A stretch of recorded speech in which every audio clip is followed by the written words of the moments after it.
if trust is broken in whatever capacity in a relationship, what are the steps to start to recultivate that?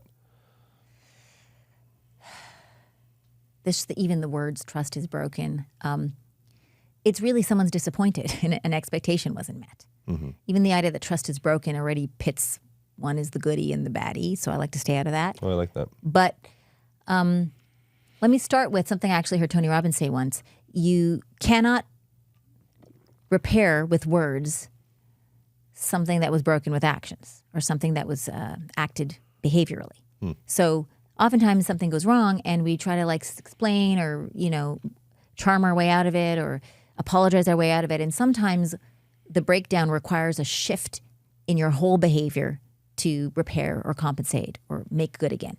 So if you've done something that you know is at odds with your own value and your partner is calling you out on it, okay?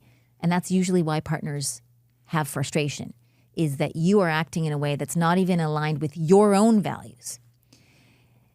Then they're doing their job by highlighting it to you and saying, hey, you claim this, these are your values that you aspire towards, and there's a gap between your aspirational your values and how you're behaving. Your partner's job is to help bridge that gap.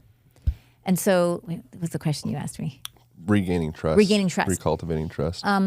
If the expectations have been. So one is, if you feel like you acted in a way that you're not proud of and you're willing to own it, then it's on you to ask the other person, is there anything I can do to repair this? What would help bring the relationship back into balance? And the person who's being asked this, your job is to not go grab for every possible thing in the future that you wanted. Your job is to actually look for the lowest thing that would actually feel like an earnest repair action from the other person. And the other person actually needs developmentally to do something to repair the trust. And I don't know what that is. It's something you collaborate on together. But, I heard this from a teacher once. He said, trust cannot be earned. It can only be granted. And so at any point in time, you're not trying to earn back trust, but you get to decide as an individual. Will you grant yourself trust? Will you grant your partner trust? And it takes courage to grant trust.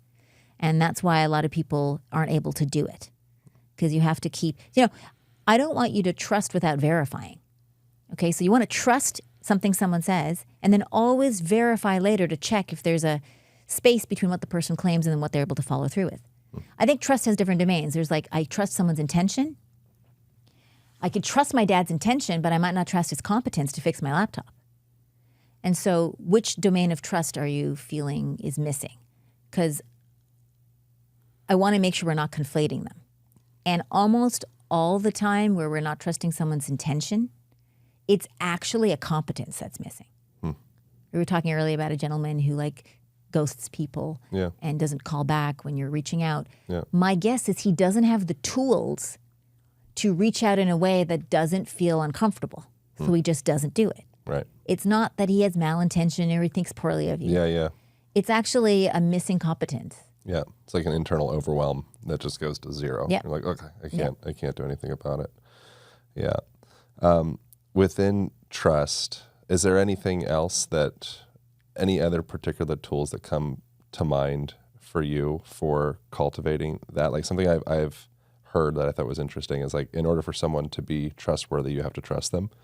I think that's an interesting thing of the way that there's actually a psychological term for it called the Pygmalion effect.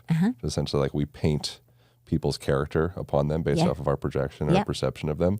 Totally. And so if you're in a relationship with someone and you're anticipating them to hurt you in some capacity, it means you're almost injecting those character affects into them in a way because they feel untrusted. Yeah.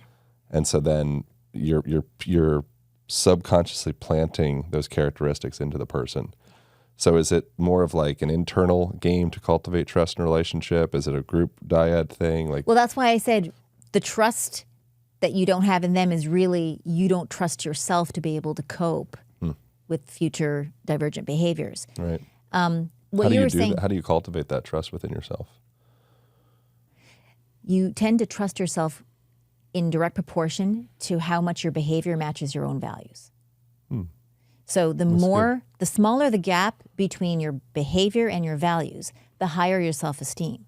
Self-esteem has two parts, according to Nathaniel Branden, who wrote the book on self-esteem.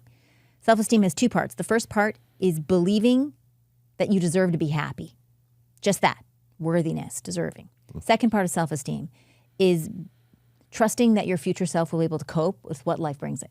So it's about coping and resilience. And you need to have both to have strong self-esteem. Usually someone has strong in one and not in the other, so you have to develop your underdeveloped part.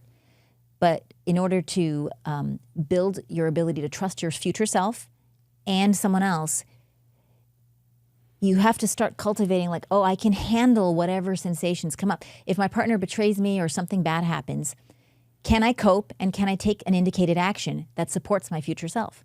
Like if someone is continuously behaving in a way that hurts me, do I trust myself to take myself out of that relationship dynamic, or do I keep myself in that situation? It's almost like, am I taking care of my future self? Am I loving my future self? Am I creating environmental conditions for my future self to flourish? Or am I keeping them trapped in painful, suffering-laden dynamics? Yeah. So it always comes back down to the self-trust. But in terms of cultivating more trust, I think acting, what you just said, someone you have to trust them for them to be trustworthy. I think what that means is when you grant trust, it's the same thing. When you grant trust, the person has an opportunity to show up. That's their only opportunity. They may not show up, but the highest likelihood of them showing up is by you operating from that perspective.